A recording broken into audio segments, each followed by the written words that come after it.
আসসালামু আলাইকুম। সুপ্রদর্শক, সাবেক সেনাপ্রধান আজিজ ও সাবেক পুলিশ প্রধান বেনজির আহমেদকে গ্রেফতার করার নির্দেশ দিয়েছেন গণ অধিকার পরিষদের নেতা ফারুক হাসান। এছাড়াও ফারুক হাসান তিনি প্রমাণসহ দেখিয়েছেন বেনজির আহমেদের সম্পদ আদালত ক্রয় করার নির্দেশ দিয়েছে। আমরা ফারুক হাসানের মুখ থেকে বিস্তারিত জেনে আসব। সাবেক সেনা প্রধান বেনজির, জেনারেল আজিজ এবং পুলিশ প্রধান বেনজির আহমেদকে অনতি বিলম্বে গ্রেপ্তার করতে হবে, আটক করতে হবে। অলরেডি এই আওয়াজ চতুর্দিক থেকেই শুরু হয়েছে। আমরা এর আগেও বলেছি, এখনও বলছি যে সেনাবাহিনীর সাবেক এই প্রধান জেনারেল আজিজ এবং পুলিশের সাবেক প্রধান বেনজির আহমেদ আমাদের দুটো বাহিনীকে এমনভাবে কলঙ্কিত করেছে যা অতীত ইতিহাসে আমাদের এই দুটো বাহিনীকে এত কলঙ্কিত আর কোনো অফিসার করে নাই।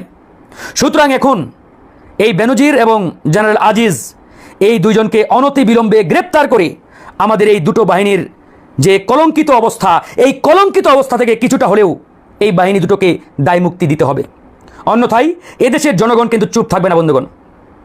আমরা আবারও বলছি, এই বেনজির এবং জেনারেল আজিজ এই দুইজন আমাদের এই দুটো বাহিনীকে যেভাবে কলঙ্কিত করেছে, যেভাবে কালেমা লেপন করেছে, অতীত ইতিহাসে এই কালেমা লেপন আর অন্য কোনো অফিসারের মাধ্যমে হয় নাই।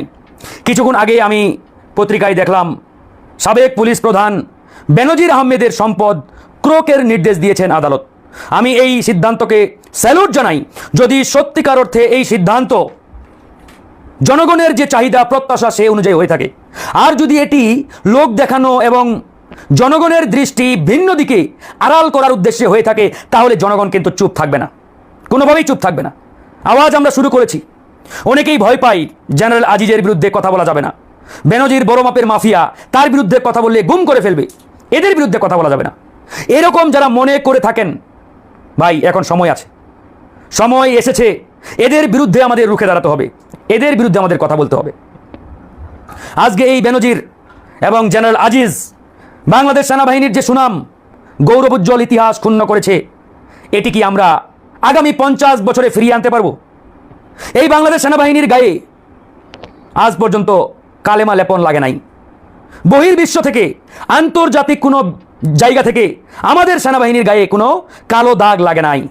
এই জেনারেল আজিজ, তাকে মাফিয়া আজিজ বলা হয়, এই জেনারেল আজিজের কারণে আজকে আমার সেনাবাহিনী কলঙ্কিত হয়েছে। যদি জেনারেল আজিজের বিরুদ্ধে মার্কিন যুক্তরাষ্ট্র স্যাংশন দিত, নিষেধাজ্ঞা দিত, আমাদের কোনো মাথা ব্যথা ছিল না, আপত্তি ছিল না। We have no headache about general Aziz. তাকে যা ইচ্ছা করুক, উই ডোন্ট কেয়ার। কিন্তু যখন লেখা হয় সাবেক সেনা প্রধান জেনারেল আজিজ, তখনই আমাদের কষ্টটা লাগে, তখনই আমাদের গায়ের লোমগুলো দাঁড়িয়ে যায়। কারণ ওই যে আজিজের নামের আগে সেনাবাহিনীর নামটি যুক্ত করে দিয়েছে। এই আজিজের কারণে আজকে বাংলাদেশের গৌরবোজ্জ্বল ইতিহাস, আমাদের স্বাধীনতা সার্বভৌমত্বের অতন্ত্র প্রহরী বাংলাদেশ সেনাবাহিনী কলঙ্কিত হয়েছে। এই আজিজদের আমরা ছেড়ে দেব না। এই মাফিয়া আজিজদের যারা তৈরি করেছে, প্রমোশন দিয়ে সেনা প্রধান বানিয়েছে, তাদেরকেও এদেশের জনগণ ক্ষমা করবে না। আপনারা সবাই অবগত। এই জেনারেল আজিজ যখন বিডিআর ডিজি ছিলেন, মহাপরিচালক ছিলেন, ঠিক তখনই তিনি বেশ কয়েকটি বড় বড় দুর্নীতির সাথে যুক্ত হয়ে যান।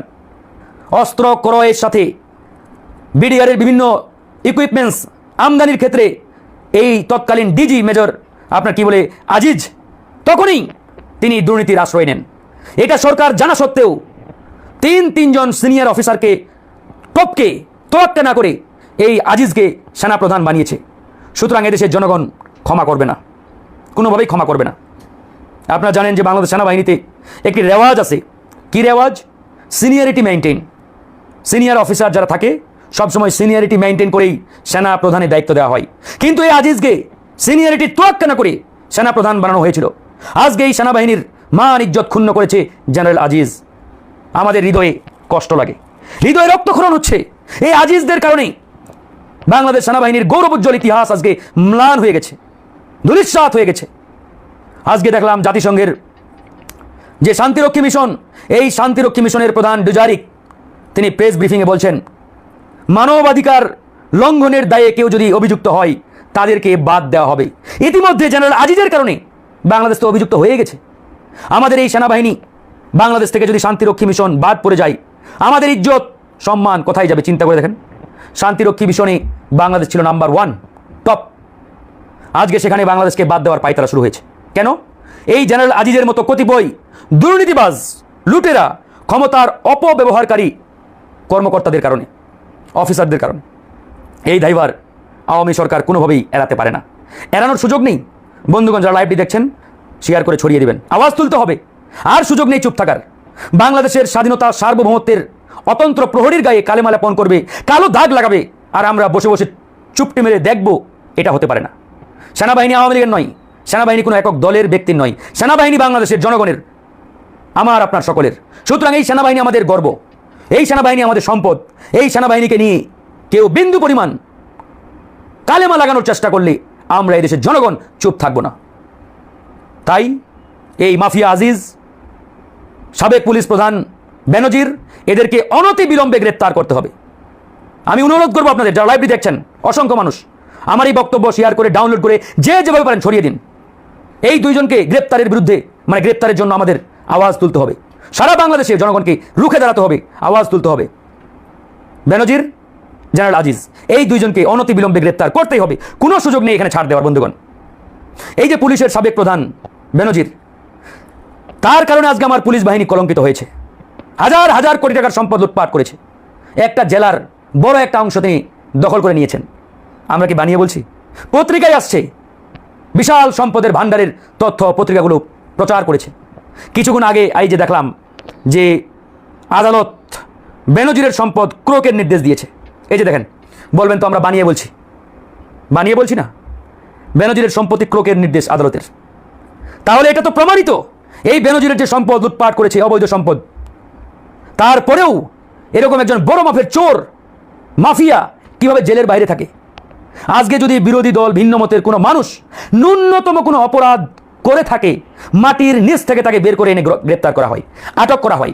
অথচ বেনজিরের মতো একজন বড় মাপের মাফিয়া, লুটেরা হাজার হাজার কোটি টাকার সম্পদ লুটপাট করেছে, তাকে এখন পর্যন্ত গ্রেপ্তার তো দূরে থাক, তার নামে কিছুই হয় নাই, হচ্ছে না। ব্যারিস্টার সুমন দেখলাম কয়েকদিন আগে অনেক তিরিং বিরিং করলো, স্যালুটও জানিয়েছিলাম, যদি মন থেকে করে থাকে। তারপরে সে আবার ঘুমিয়ে গেছে। ঘুমিয়ে গেলে চলবে না। ব্যারিস্টার সুমন সাহেব, আপনি যদি সত্যিকার অর্থে মন থেকেই সেই রিটটি করে থাকেন, তাহলে এখন চুপ কেন? কথা বলতে হবে, কথা বলতে হবে। আজকে বেনজিরের সম্পদ ক্রোকের নির্দেশ দিয়েছে আদালত, ভালো কথা। সম্পদ ক্রোকের নির্দেশ দিলে হবে না, সম্পদ ক্রোক করে এই বেনজির সাহেবকে গ্রেপ্তার করতে হবে। এই বেনজির সাহেব পুলিশের মান ইজ্জত ধূলিসাৎ করেছে, পুলিশ বাহিনীকে একটি লাঠিয়াল বাহিনীতে পরিণত করেছে। সাবেক এই পুলিশ প্রধান কত শত মানুষকে ক্রস ফায়ার দিয়েছে এই বেনজিরের নির্দেশে, তার কোনো ইয়ত্তা নেই। কত মানুষকে গুম করেছে, তার হিসাব নেই। কত শত মানুষকে পঙ্গু করেছে গুলি করে, হিসাব নেই। যারা ভিন্ন মতে রাজনীতি করে, আমরা যারা ভিন্ন দল করি, আমরা শুধু জানি যে এরা কী পরিমাণ মাফিয়া ছিল। তো যাই হোক বন্ধুগণ, সকলের উদ্দেশ্যে একটাই বার্তা আমার, আওয়াজ তুলুন। আমি ফারুক হাসান চ্যালেঞ্জ দিয়ে বলছি, আমরা যদি আওয়াজ তুলতে পারি, এদের গ্রেপ্তার অবশ্যই হবে। আমাদেরকে সেই আওয়াজটা তুলতে হবে সম্মিলিতভাবে। কোনোভাবে এই বেনজির এবং জেনারেল আজিজ পার পেতে পারে না। একটা প্রবাদ আছে, পাপ বাপ কেউ ছাড়ে না, ছাড়বে না। বেনজির সাহেবকে আটকাতে পারে নাই, তার সকল পাপের ভান্ডার বেরিয়ে আসছে। এই যে দেখেন, বেনজিরের পাপের ভান্ডার। আদালত দেরিতে হলেও বেনজিরের সম্পদ ক্রোকের নির্দেশ দিয়েছে, অনতি বিলম্বে গ্রেপ্তার করতে হবে। আর জেনারেল আজিজ, তার কথা কী বা বলবো, সে তো স্বাধীনতা সার্বভৌমত্বে আমাদের অলরেডি কালেমা লেপন করেই দিয়েছে। যে সেনাবাহিনী বাংলাদেশের গৌরব, যে সেনাবাহিনী বাংলাদেশের স্বাধীনতার অতন্ত্র প্রহরী, সেই সেনাবাহিনীর গায়ে আজকে কলঙ্কের দাগ লাগিয়েছে এই জেনারেল আজিজ নামক দুর্নীতিবাজ লুটেরা। দুঃখ লাগে, কষ্ট লাগে। আওয়ামী লীগ আজকে এরকম একটি সার্বভৌমত্বের অতন্ত্র প্রহারাদার এই বাহিনীটিকে আজকে কলঙ্কিত করেছে। যখন বিডিআরের ডিজি ছিলেন এই আজিজ সাহেব, তখনই তো তার অসংখ্য দুর্নীতির, লুটপাটের তথ্য সরকার জানতেন। তারপরেও এরকম একজন করাপ্টেড, মোস্ট করাপ্টেড পার্সনকে কীভাবে সেনাবাহিনীর মতো একটি প্রতিষ্ঠানের প্রধান বানালেন, বুঝে আসে না। তার ভাই বড় মাপের একজন সন্ত্রাসী, সবাই চিনেন, হারিস। এই হারিসের কথা আমরা জেলে বসে শুনেছি। আমরা যখন জেলে যাই 2000 সম্ভবত 18 দিকে, তার অল্প কিছু আগে তার ভাই জেল থেকে মুক্তি পেয়েছিলেন। কারাগারের ভিতরে যারা, তারাই বলছিল যে উনি হচ্ছে আজিজ সাহেবের বড় ভাই না ছোট ভাই, আজিজের ভাই, তাকে কেন মুক্তি দেওয়া হয় জানেন? আজিজ সাহেবকে আরও প্রমোশন দিয়ে ভালো পদে বসানো হচ্ছে। তখনই আলামত তারা পেয়ে গেছিল, তারপরে তাই আমরা দেখেছি। প্রিয় বন্ধুগণ, আওয়াজ তুলুন, আর চুপ থাকিয়েন না। অনুরোধ আপনাদের প্রতি, অনুরোধ। সেনাবাহিনী আমাদের প্রাণ, আমাদের রক্তের টান এই সেনাবাহিনীর সাথে জড়িত। সুতরাং এই সেনাবাহিনীর গায়ে যারা কালো দাগ লাগিয়েছে এদেরকে আমরা ছাড়বো না, ক্ষমা করব না।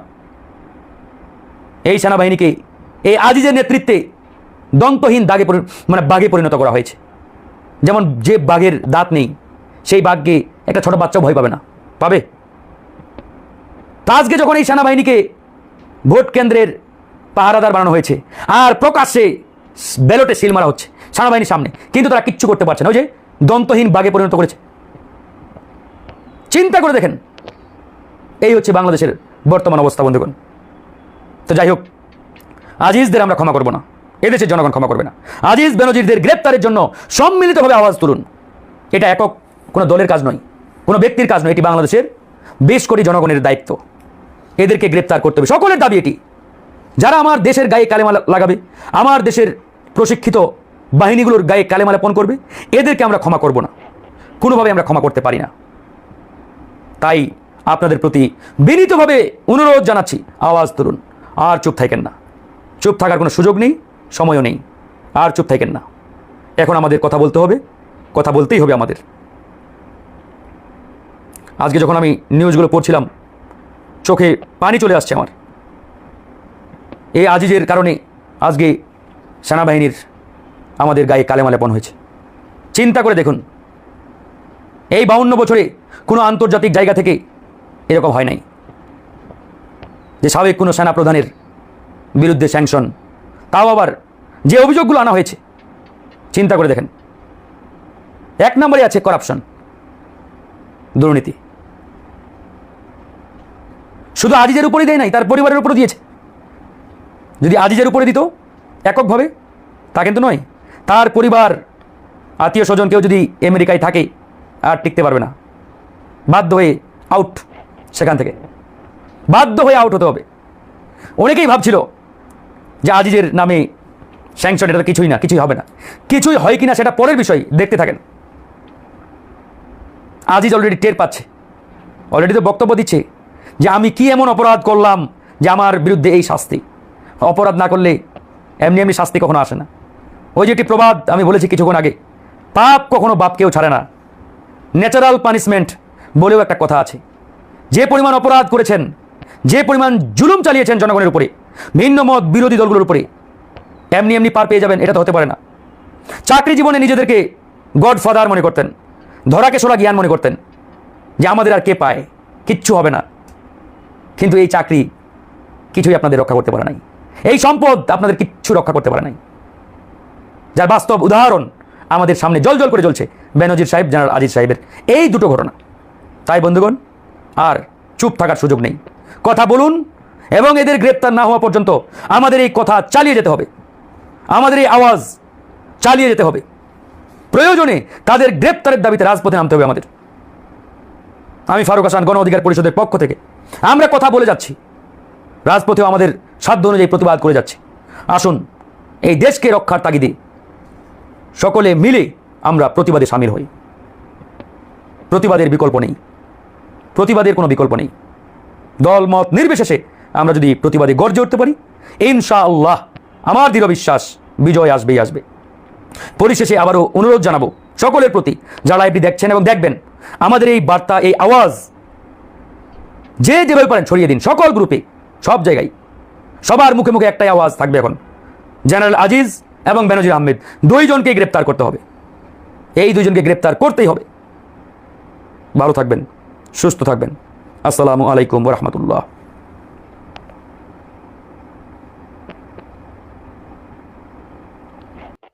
সুপ্রদর্শক, ফারুক হাসানের এই বক্তব্যটি আপনারা কিভাবে দেখছেন, অবশ্যই আপনাদের মূল্যবান মন্তব্য কমেন্ট বক্সে জানাবেন। সবসময় সত্য নির্ভেজাল তথ্য পেতে স্বাধীন বাংলা ইউটিউব চ্যানেলটি সাবস্ক্রাইব করে আমাদের সাথে থাকুন। আসসালামু আলাইকুম ওয়া রাহমাতুল্লাহি ওয়া বারাকাতুহু।